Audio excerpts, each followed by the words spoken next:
Assalamualaikum warahmatullahi wabarakatuh. Waalaikumsalam warahmatullahi wabarakatuh. Gimana kabarnya teman-teman? Sehat hari ini? Baiklah, untuk pertemuan kali ini sebelum kita memulai materi, langkah baiknya kita berdoa menurut kepercayaan kita masing-masing. Berdoa, mulai. Doa selesai. Oke, untuk hari ini apakah semua teman-teman hadir? Ada berapa yang tidak hadir? Dua. Siapa itu namanya? Denny dan Arif. Ya. Oke, Denny dan Arif. Nanti dicatat, tolong ya ketua kelasnya dicatat. Ya. Untuk kedua teman yang tidak hadir pada hari ini. Oke, sebelum saya melanjutkan tentang ekonomi regional, yang mana ekonomi regional ini adalah pecahan atau cabang dari ilmu ekonomi. Ada yang tahu apa itu ilmu ekonomi? Pak. Ya, silakan Mbak Karamel. Ilmu yang mempelajari perilaku manusia dalam memilih dan menentukan pilihannya. Oke. Jadi ya benar. Jadi ilmu ekonomi itu adalah ilmu yang mempelajari bagaimana kegiatan ekonomi tadi, bagaimana cara kita memenuhi kebutuhan kita sendiri. Itu kira-kira untuk ilmu ekonomi. Ya. Tanyakan sampai sini, Mas Surya? Paham. Mas Pak D? Paham ya? Oke, selanjutnya. Nah, tujuan ekonomi regional menurut Ferguson, klasik ya, ini termasuk masih klasik lah, karena tahun 60-an, 50, 60 itu klasik. Kalau di atas itu, apa ya? Neoklasik kali. Ya. Nah, itu menciptakan, tujuan pertamanya apa? Menciptakan full employment. Apa itu full employment? Nah, kalau bisa kita menciptakan lapangan pekerjaan. Kalau bisa di daerah kita ini tidak ada warga atau putra daerah yang menganggur. Artinya wilayah tempat kalian berada itu baik gitu loh. Bisa dikatakan berpotensi untuk pengembangan suatu wilayah.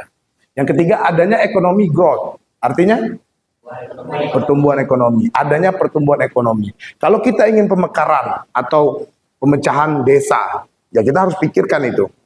Kalau saya ambil contoh satu, kalau kita mau mendirikan kabupaten baru, ya pasti di situ harus apa? Adanya sumber daya alam. Kedua, terciptanya lapangan pekerjaan, adanya pendidikan, rumah sakit, dan lain segala macamnya. Nah itu kalau kita mau mendirikan, mendirikan suatu wilayah atau pengembangan wilayah, pemekaran wilayah. Nah yang terakhir, yang ketiga adalah terciptanya price stability, artinya stabilitas harga. Kenapa harus stabilitas? Karena kalau wilayah itu tidak bisa memenuhi kebutuhan dari penduduknya, artinya tidak sejahtera atau tidak bisa untuk pengembangan wilayah. Artinya harga-harga juga harus stabil di wilayah tersebut. Ya, contohnya misal di Oku Timur. Di Oku Timur ini penghasil utamanya apa? Padi. Artinya kalau padi, masyarakat Oku Timur sudah tahu kalau kita adalah penghasil padi. Ya kan? Otomatis, masa warga Oku Timur harus beli produk lain di luar Oku Timur? Bahkan, produk Oku Timur ini sudah sangat terkenal di luar Oku Timur. Artinya, padi di Oku Timur atau beras di Oku Timur ini bisa mengekspor. Atau itu nanti lanjut di bab berikutnya itu, atau basis dan non-basis. Ya. Buat teman-teman yang belum tahu, basis dan non-basis itu nanti ada di bab selanjutnya. Artinya wilayah tersebut mampu mengekspor produk mereka. Nah, kalau dia sudah mampu mengirim ke mengirim ke wilayah yang lain, artinya daerah tersebut berpotensi. Nah, lain cerita kalau kita tidak mampu untuk memenuhi kebutuhan kita saja tidak mampu, gimana kita mau mengirim barang kita ke luar daerah yang lain. Nah, itulah yang dinamakan potensi, teman-teman. Ya, sampai sini ada pertanyaan? Silakan, Mas. Jadi sederhananya kalau wilayah tersebut ekonominya. Ya, pertama ciri-cirinya tadi salah satunya full employment. Artinya Kalau putra daerahnya, penduduknya sejahtera atau dia kerja, pasti dia punya pendapatan. Nah, pendapatan itu apa? Untuk dikonsumsikan, dibelanjakan, dikonsumsi. Nah, itu dinamakan pertumbuhan ekonomi. Jadi, dampak atau impact dari seluruh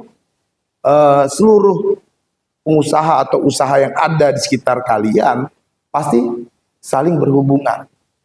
Kamu punya gaji, kamu belanjakan, berputar. Yang punya usaha tadi, kamu belikan baju, dibelanjakan lagi. Nah, itu dinamakan ekonominya bertumbuh. Gitu loh. Ya. Yang lain? Jadi kalau masyarakat kita, putra daerah kita pada kerja, jelas itu akan meningkatkan potensi wilayah. Saya ambil contoh, saya pernah dulu kerja di Kalimantan Timur. Ya. Saya heran di sana. Kenapa putra daerahnya tidak ada tuh tukang parkir? Tidak ada sama sekali tukang parkir. Bahkan tingkat kriminalitasnya pun menurun. Orang parkir mobil itu seenaknya saja di pinggir jalan. Tapi tidak pernah terjadi kehilangan sama sekali. Karena apa? Putra daerahnya kerja. Makanya suatu wilayah kalau mau bagus, kita harus menciptakan lapangan pekerjaan. Sehingga kita akan merekrut semua penduduk atau putra daerah yang ada di wilayah tersebut. Jadi ekonomi bertumbuh, harga menjadi stabil. Oke ya, sampai sini paham? Oke. Nah, ini manfaat ekonomi regional. Dari sisi makro, bagaimana pemerintah pusat dapat menggunakan untuk mempercepat laju pertumbuhan secara keseluruhan wilayah. Dari sisi mikro, menghemat waktu dan biaya dalam proses menentukan lokasi kegiatan proyek. Yang dimaksud makro ini apa nih?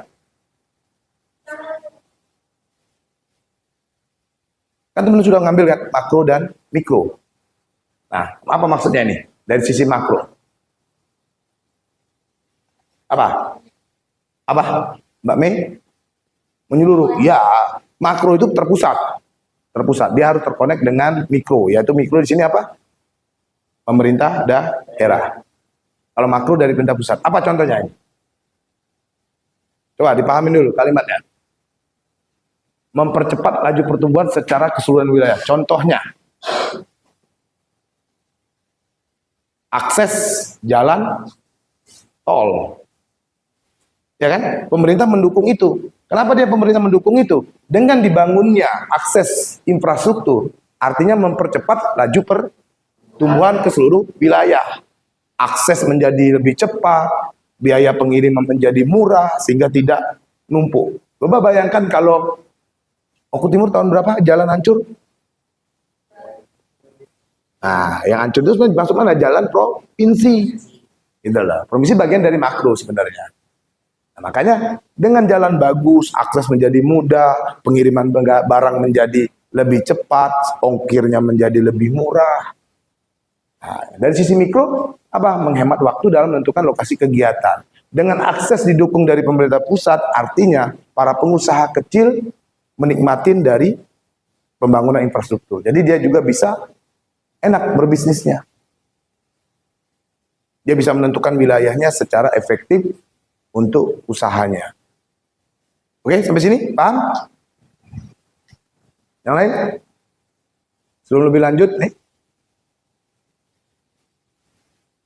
Ayo. Ini ekonomi regional, teman-teman. Artinya,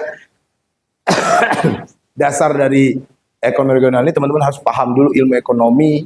Ilmu ekonomi juga ada makro, mikro. Nah, terakhir adalah ekonomi regional.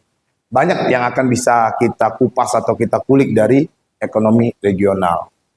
Itu nanti bab-bab selanjutnya yang bisa teman-teman jadikan juga pandangan untuk berwirausaha. Bahkan teman-teman bisa melihat potensi yang ada di wilayah teman-teman sendiri. Oh, desa saya potensinya apa?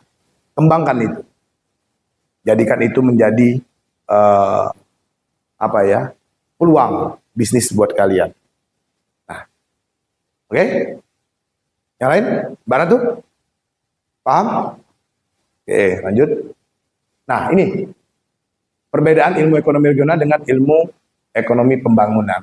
Mungkin teman-teman bisa pahamin dulu. Silakan ini dibaca.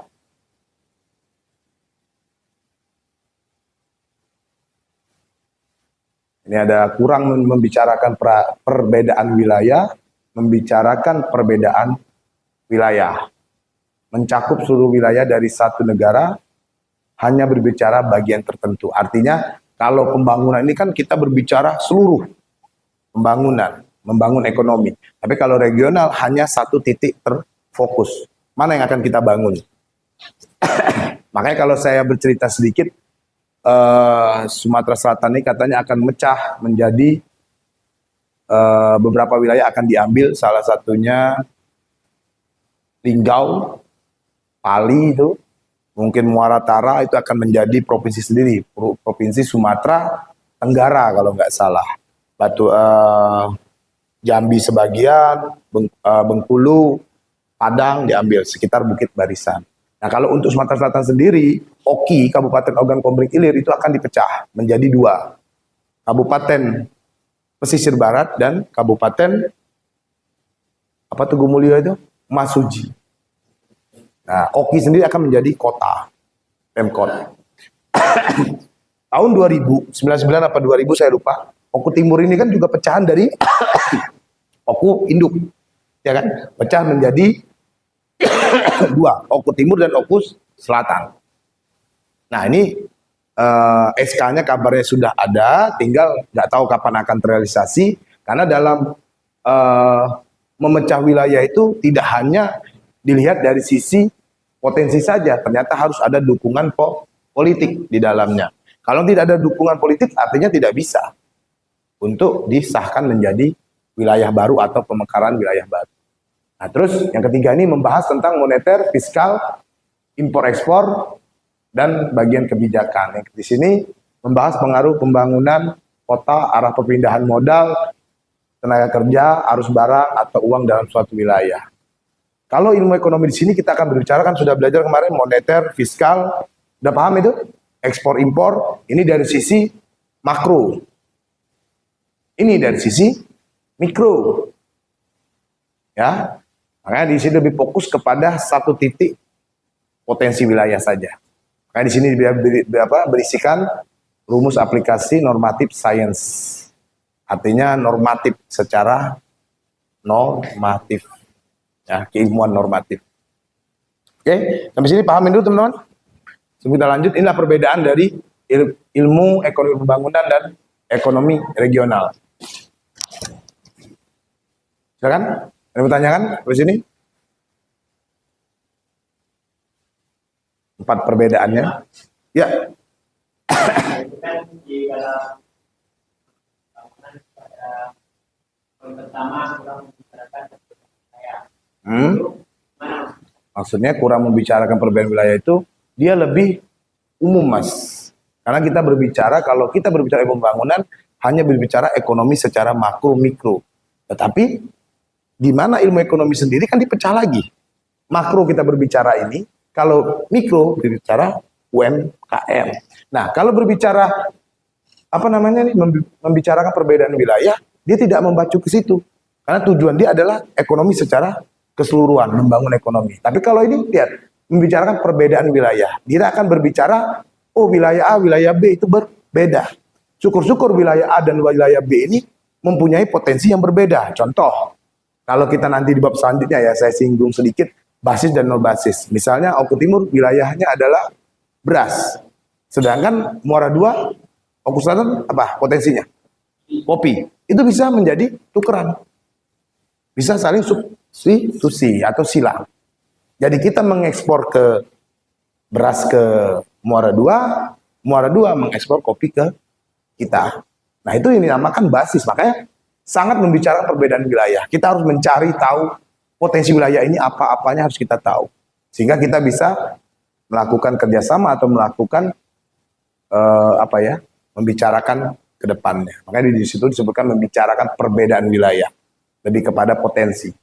Itu maksudnya Mas Surya. Jadi dia lebih menekankan umum sih, berbicaranya umum saja. Yang lain? Belum yang lain?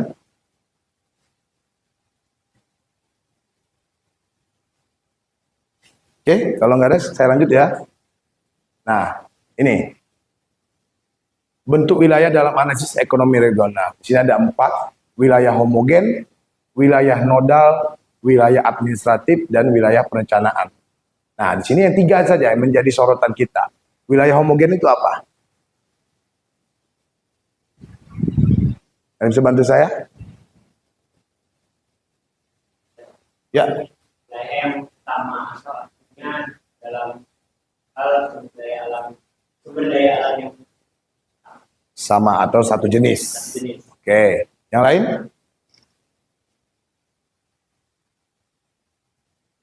Yang lain? Homogen? Oku Timur termasuk homogen nggak? Homogen, karena dia berpotensi. Ya, satu produk. Nodal? Ada yang bisa bantu lagi nodal? Beserta contohnya? Apa nodal? Karena dari itu hanya hubungan kayak di Hmm. hubungannya ini kan masih bisa luas gitu loh, Pak. Ya, bisa, tapi kurang tepat, Mbak Karamel. Ya, karena nodal itu dia ada hubungan ketergantungan antara pusat dan daerah. Kita, kalau beras tidak berasal dari Oku Timur tidak masalah, karena masih banyak. Wilayah Sumatera Selatan ini penghasil beras ada 2, Oku Timur dan Banyuasin. Ya, produksi terbesar malah Banyuasin, tapi untuk kualitas dan sudah mendunia bahkan sampai di Jakarta sana, di Pulau Jawa, beras Oku Timur ini dikenal dengan beras apa namanya? Raja. Raja Lele apa Raja. Itu beras dari Oku Timur, punyanya PT apa tuh? BPR. Nah, tapi nodal yang dimaksud di sini apa? Coba. Ketergantungan antara pusat dan daerah belakangnya. Jadi dia tidak bisa memenuhi kebutuhannya. Jadi tergantung banget. Kalau nggak ada nggak bisa hidup. Jadi kalau Sumatera Selatan tergantung sama Belitung tidak juga. Di saat harga beras waktu tinggi di Belitung, kita makan beras mana? Kami yang di luar Belitung. Waktu harga beras dihancurkan oleh Lampung. Kami yang tinggal di daerah lain itu milih makan beras dari Banyuasin. Walaupun berasnya agak sedikit kuning waktu itu. Karena Belitung kan sempat mahal harganya. Beras Banyuasin tempat harga 10.000, Oku Timur sampai 14.000. Nah, apa ini? Nodal. Ayo. Coba Mbak Ratu. Pak De, restu? Nodal.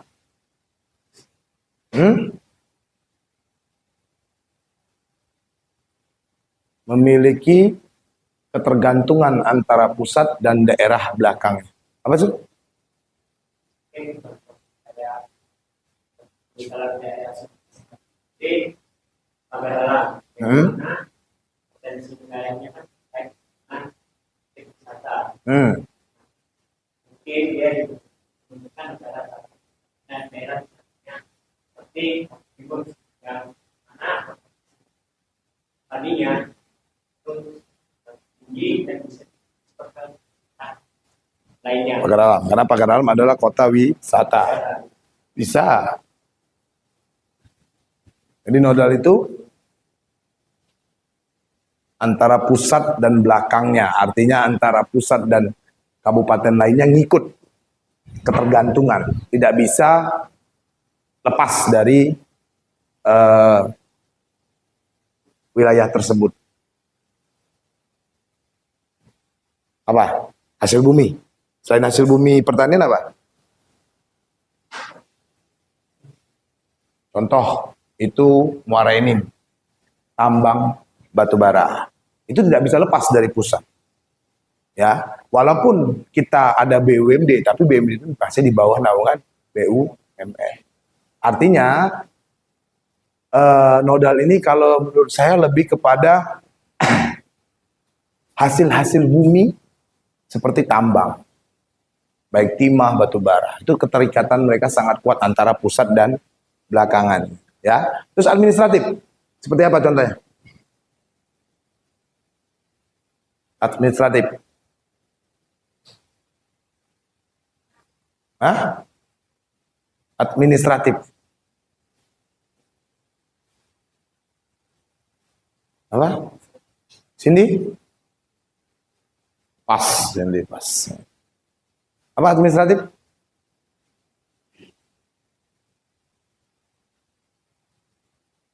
Berapa?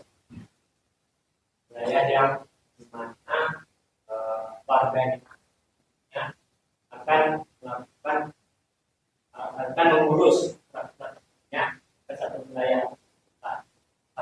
Misal contohnya Palembang.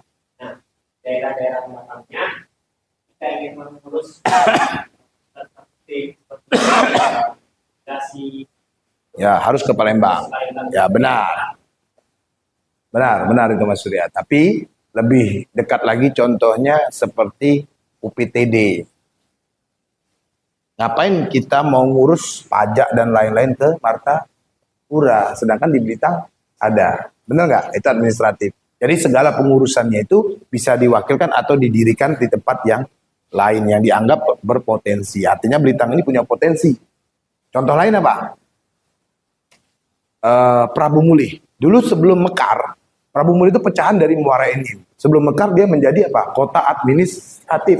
Atau tempat lainnya Sukadamai, Desa Sukadamai. Nah, Desa Sukadamai itu kan ikut Batu Raja. Dia mau mecah menjadi desa sendiri, Desa Sukadamai. Tapi untuk pengurusan lain-lainnya tetap terpusat, tapi dia mendirikan cabang lagi atau UPTD lah untuk pengurusannya di Sukadamai. Nah, seperti itu contohnya Mas Surya. Paham ya maksudnya? Jadi wilayah tersebut ingin mekar, tetapi belum selesai gitu loh. Jadi segala urusan itu bisa dihandle di wilayah itu sendiri tanpa harus kita ke pusat. Ya, oke sampai sini paham? Ya contoh Mas Iksan ya, kalau kau ngurus pajak, apakah kamu harus ke Martapura? Enggak kan, di Oku Timur ada kan? Ya, itu PDD namanya ya. Yang keempat adalah menurut ekonomi klasik lagi, perencanaan, memperlihatkan koherensi atau kesatuan ekonomi. Ini tidak menjadi penting, tapi yang menjadi penting adalah 3 komponen ini. Oke, sampai sini paham? Ya. Nah, ini. Wah, keren ini, baru tahu malah. Nah, ini. Asumsi ekonomi regional. Apa itu multidisipliner? Apa? Ekonomi regional bersifat multidisipliner.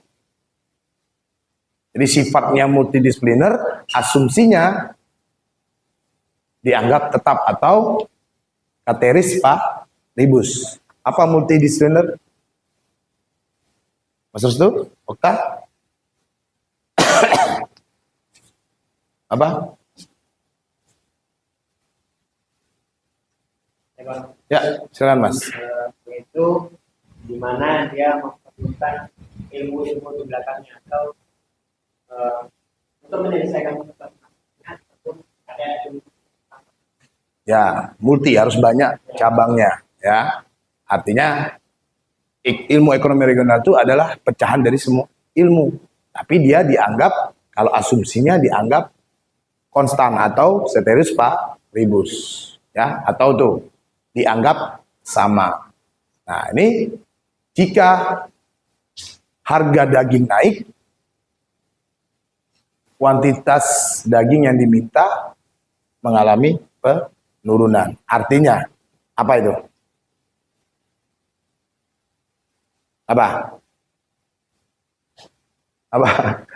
Jika harga daging naik, ya, dan dianggap tetap nih naiknya mau berapapun, kebutuhan kuantitas dari permintaan daging untuk dibeli itu malah menurun. Artinya si daging tadi bukan menjadi bahan pokok utama. Apa iya nak makan daging terus? Mau harga daging naik atau enggak, sama saja. Tidak ada bedanya. Kecuali coba kalau beras naik. Tetap beli, tapi demo dulu. Ya. Kalau daging nggak peduli, mau dia naik, mau dia turun, tetap yang diminta ya segitu-segitu saja. mengalami decreasing atau penurunan. Artinya daging ini bukan menjadi sumber utama. Ya, itu contoh dari dianggap konstan. Ya. Nah ini teori lokasi dan analisis ekonomi spasial. Sini ada beberapa faktor. Aspek lokasi dalam analisis ekonomi spasial, faktor penentu pemilihan lokasi kegiatan ekonomi, pengelompokan teori lokasi bit rel, teori lokasi ongkos minimum, teori lokasi area pasar. Coba bantu saya untuk menjelaskan beberapa komponen ini. Silakan.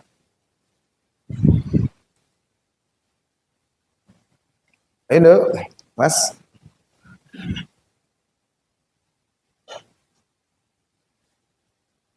Apa? Mas Surya, Mbak Ratu.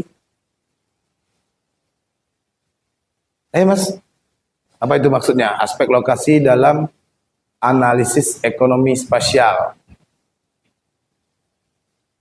Terus faktor penentu pemilihan lokasi kegiatan ekonomi.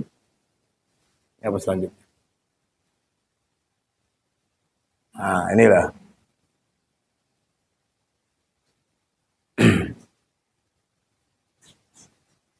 Ini aspek yang pertama. Ya, aspek lokasi teori analisis ekonomi spasial. Pertama ini, teori lokasi penting dalam analisis ekonomi karena pemilihan lokasi yang tepat dapat memberikan penghemat cukup besar dalam ongkos angkut. Ini yang saya bilang tadi. Artinya dalam pemilihan lokasi itu sangat penting akses infrastrukturnya. Dengan kali memilih akses yang tepat, biaya angkut menjadi murah. Walaupun jarak yang dekat, kalau jalannya hancur, tetap saja ongkos menjadi lebih mahal. Yang kedua, khusus wilayah perkotaan, penentu lokasi dan penggunaan lahan penting karena harga tanah cukup mahal sehingga mempunyai dampak terhadap biaya produksi. Nah ini kalau saya ambil contoh seperti Adidas. Ya, kenapa Adidas? Adidas ada di Indonesia? Di mana? Di mana? Hah? Apa kita beli Adidas dari Eropa sana? Dari Amerika? Hah? Ayo. Kenapa? Ada di mana Adidas? Tangerang. Kenapa di Tangerang? Kalau dekat perkotaan, lahan menjadi cukup mahal. Sehingga dia mencari, dan juga kalau di Jakarta kan sudah padat, tidak ada lagi tempat. Sedangkan yang mendekatin dengan kota adalah Tangerang. Sehingga akses untuk mudah dalam produksi Adidas, sepatu Adidas ini menjadi lebih mudah. Bisa saja dia taruh di Palembang atau di Belitung banyak. Tapi kan Belitung ini jauh dari ibu kota. Jadi lebih milih ke Tangerang. Nah yang ketiga, aspek ruang dan lokasi mempengaruhi analisis ekonomi dari segi produksi dan permintaan. Maksudnya gimana tuh?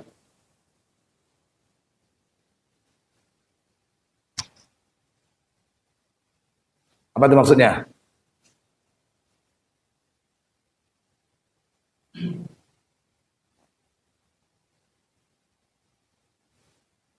Aspek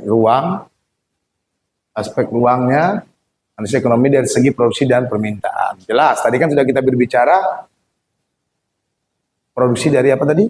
How, what, for. Nah, itu. Ya. Jadi yang namanya produksi kita berbicara permintaan. Terus kalau kamu berbicara produksi, mau bicara apa kalau nggak ada permintaan? Terus yang keempat, di bidang produksi supply, pemilihan lokasi berdampak pada biaya transportasi input dan biaya produksi. Jelas, di bidang produksi, supply atau penawaran itu tergantung dari pemilihan lokasi juga, dan transportasi dan biaya produksi. Yang terakhir ada dari segi permintaan, pemilihan lokasi berdampak pada harga jual dan persaingan antar tempat. Ya jelas, karena apa? Dengan kita masuk ke pasar, artinya kita harus memikirkan harga mau dijual berapa dan persaingan yang barang pengganti yang lain. Ya, artinya kita masuk dari segi permintaan, kita harus tahu kita mau berbuat apa, mau buat apa, barang pengganti yang ditawarkan juga banyak, jadi pilihan menjadi sangat ketat persaingan. Oke. Nah ini faktor penentu lokasi. Di sini ada apa nih?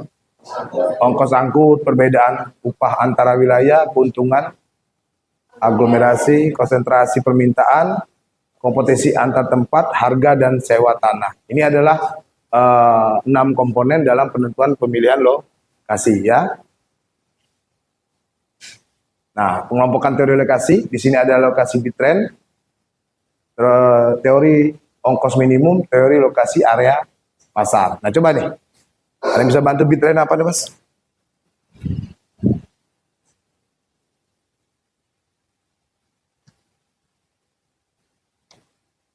Hah? Terus tuh? Bantu saya tuh.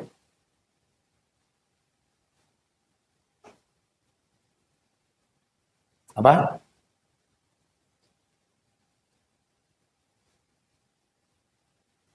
Apa tuh, Mas? Ya. Untuk teori lokasi itu yang bisa perbedaan kebalangan di daerah kotaan dengan daerah tengah. Nah, ada perbedaan yang jauh. Kita bahas harganya. Ya. Perbedaan keseluruhan. Mendekatin pasar atau tiga, Ya. dan itu berdampak juga dari jualan juga gitu. Jadi penentuan ini kalian harus pikirkan teori Bitren ini bisa diangkat dalam menentukan lokasi. Teori ongkos minimum juga harus kalian pertimbangkan dalam menentukan. Bila kalian ingin membuat usaha juga harus dipikirkan. Kenapa? Karena disinilah nggak lucu, produksi berapa ongkos minimumnya tidak kalian gitu. Yang terakhir adalah teori lokasi area pasar. Ini yang berbanding kebalik dengan teori lokasi Bitren. Ya, kalau ini harus dia mendekatin pasar. Kalau ini dia harus memikirkan sewanya. Semakin dekat dengan area pasar atau tempat transaksi, semakin besar harga sewanya. Oke, sampai sini paham? Oke, habis ini. Ya. Oke, sebelum saya tutup, ada yang mau ditanyakan tentang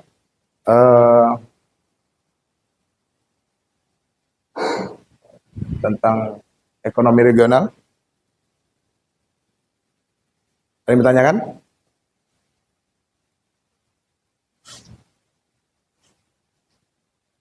Minggu depan kita akan masuk tentang teori ekonomi basis dan non basis, ya. Oke, kalau tidak ada yang ditanyakan, saya akhiri. Ya, sampai ketemu lagi minggu depan. Wabillahi taufiq wal hidayah. Wassalamualaikum warahmatullahi wabarakatuh. Waalaikumsalam warahmatullahi wabarakatuh.